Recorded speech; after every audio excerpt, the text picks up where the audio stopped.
Breaking news. హైదరాబాద్లోని పెద్ద ఆసుపత్రుల్లో మందుల కొరత ఏర్పడింది. దీంతో పేషెంట్లపై మెడిసిన్ ఛార్జీల మోత ఘోరంగా పడుతోంది. గాంధీ, ఉస్మానియా ప్రభుత్వ ప్రసూతి హాస్పిటల్స్లోనూ ఇదే పరిస్థితి కొనసాగుతోంది.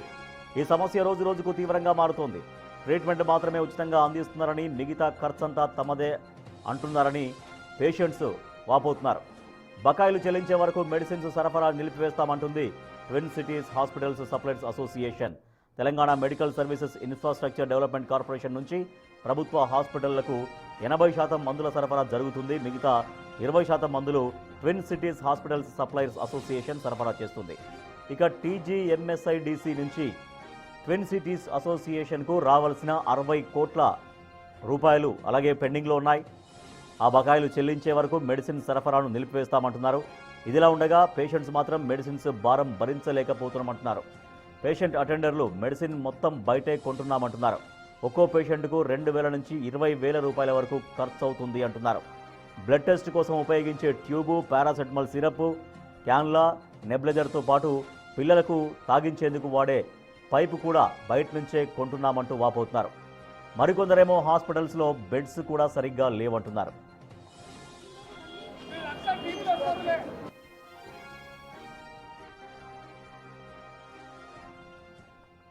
హైదరాబాద్లోని చాలా పెద్ద ఆసుపత్రుల్లో మందుల కొరత తీవ్రంగా ఏర్పడింది. అది గాంధీ కావచ్చు, ఉస్మానియా కావచ్చు, ప్రభుత్వ ప్రసూతి హాస్పిటల్స్, ఇట్లా పేరున్నటువంటి పెద్ద ప్రభుత్వ ఆసుపత్రుల్లో పూర్తిగా మందుల కొరత ఏర్పడి మందులు మొత్తం బయట కొనుక్కోవడానికి తీవ్రంగా ఇబ్బంది పడుతున్నామని చెప్తున్నారు పేషెంట్స్ సంబంధించినటువంటి అటెండర్స్.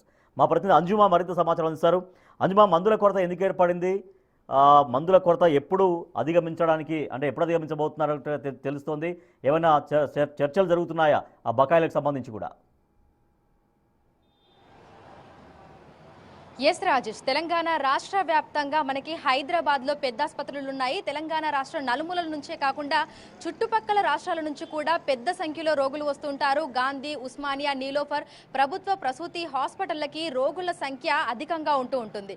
ఎక్కడెక్కడి నుంచో అనేక మంది ఇక్కడ ఉచిత వైద్యము, మందులు అందుబాటులో ఉంటాయని వస్తూ ఉంటారు. కానీ గత కొన్ని నెలలుగా సంవత్సరాలుగా మనకి ప్రభుత్వ హాస్పిటల్స్లలో మెడిసిన్స్ కొరత అనేది అలాగే కొనసాగుతుంది అని చెప్పుకోవచ్చు. ప్రస్తుతం ఎవరిని కదిలించినా సరే లోపల మనకి సరిపడా మెడిసిన్స్ ఇవ్వడం లేదని, అడ్మిట్ అయినప్పటి నుంచి డిశ్చార్జ్ అయ్యేంత వరకు కావలసినటువంటి చాలా రకాల మందులు బయట మెడికల్ షాపులలోనే కొనుగోలు చేసుకుంటున్నామని చెప్తున్నారు. ముఖ్యంగా పేషెంట్ అటెండర్స్ తమ పరిస్థితిని వెళ్ళగక్కుతూ తీవ్ర ఆందోళన, ఆవేదన కూడా వ్యక్తం చేస్తున్నారు. సో ప్రజెంట్ అయితే మనం నీలోఫర్ హాస్పిటల్ దగ్గర ఉన్నాము.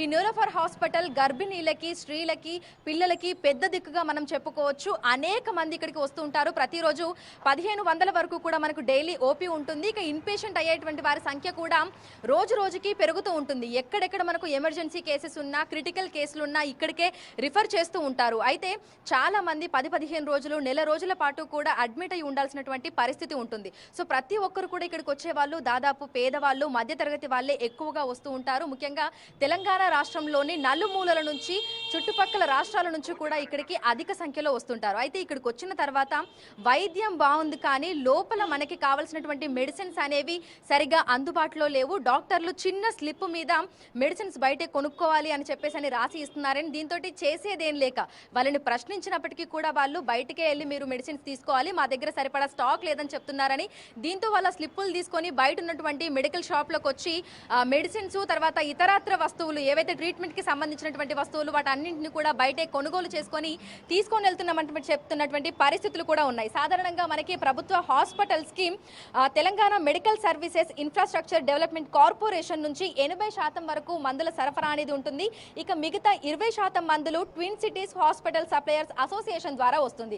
అయితే 2022-23 సంవత్సరం నుంచి ట్విన్ సిటీస్ హాస్పిటల్ సప్లయర్స్ అసోసియేషన్కి రావాల్సినటువంటి బకాయిలు రాలేదు. అప్పటి నుంచి కూడా ఆ బకాయిలు అనేవి అదేవిధంగా కొనసాగుతూ వస్తున్నాయి. అయితే అప్పటి ప్రభుత్వంలో మెడిసిన్స్కి సంబంధించి చాలా వరకు నిధులను కేటాయించినట్లుగా కూడా తెలుస్తోంది. దీంతో కాబట్టి ప్రస్తుతం ఉన్నటువంటి ప్రభుత్వం ప్రతి నెల మనకి డబ్బులు రిలీజ్ చేస్తున్నప్పటికీ Telangana medical services infrastructure development కార్పొరేషన్కి ప్రతి నెల 50 కోట్ల రూపాయల వరకు మందుల కోసము నిధులనైతే మంజూరు చేస్తుంది. అయితే ఈ కార్పొరేషన్ నుంచి ఎవరైతే మనకు బయట నుంచి మెడిసిన్స్ సప్లై చేస్తున్నారో twin cities hospital supplier association వాళ్ళకి సరిపడా నిధులు వెళ్ళట్లేదు. దాదాపు 60 కోట్ల వరకు బకాయిలు ఉన్నట్లుగా కూడా వాళ్ళు తెలుపుకుంటూ నిన్న కూడా ఒక నోట్ని రిలీజ్ చేయడం జరిగింది. ఇందుకు సంబంధించినటువంటి అధ్యక్షుడు రామచంద్ర మాట్లాడుకుంటూ తాము బ్యాంకులలో లోన్లు తీసుకొని బయట నుంచి మెడిసిన్స్ తీసుకొని వచ్చి నగరంలో ఉన్నటువంటి ప్రభుత్వ ప్రైవేట్ హాస్పిటల్స్ కి పంపిస్తూ ఉంటాము. ప్రభుత్వ హాస్పిటల్స్ ఏవైతే పెద్ద హాస్పిటల్స్ ఉన్నాయో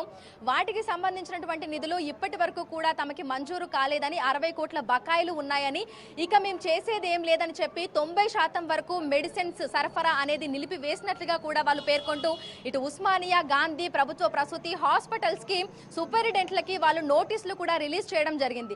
త్వరితగతిన తమకు రావాల్సినటువంటి బకాయిలు చెల్లించాలని, అప్పుడే 20% మెడిసిన్స్ ఏవైతే ఉన్నాయో అంటే మనకి ప్రభుత్వం తరపున రానటువంటి మెడిసిన్స్ ఏవైతే ఉన్నాయో ఈ అసోసియేషన్ తరపుననే ప్రభుత్వ హాస్పిటల్స్ కి అయితే వస్తున్నాయి. సో వాళ్ళకి బకాయిలు ఇవ్వలేదు కాబట్టి, వాళ్ళకు రావాల్సినటువంటి నిధులు వాళ్ళకు అందించలేదు కాబట్టి తమ నుంచి మొత్తంగా నగర వ్యాప్తంగా 50 మంది డిస్ట్రిబ్యూటర్లు ఉన్నారని, వాళ్ళు ప్రభుత్వ హాస్పిటల్స్ కి ప్రైవేట్ హాస్పిటల్స్ కి మెడిసిన్స్ అనేవి సరఫరా చేస్తూ ఉంటారని, ఇది ప్రభుత్వ హాస్పిటల్స్ కి సంబంధించి దాదాపు 90% వరకు మెడిసిన్ సప్లైని నిలిపివేశామని కూడా తెలిపారు. ఇక ఎమర్జెన్సీ పర్పస్ లో 10% మెడిసిన్స్ ని మాత్రమే ప్రస్తుతం సప్లై చేస్తున్నామని, ఇదే విధంగా పరిస్థితి కొనసాగితే ఆ 10% మెడిసిన్ సప్లైని కూడా వాళ్ళు నిలిపివేస్తామని చెప్పడం జరిగింది.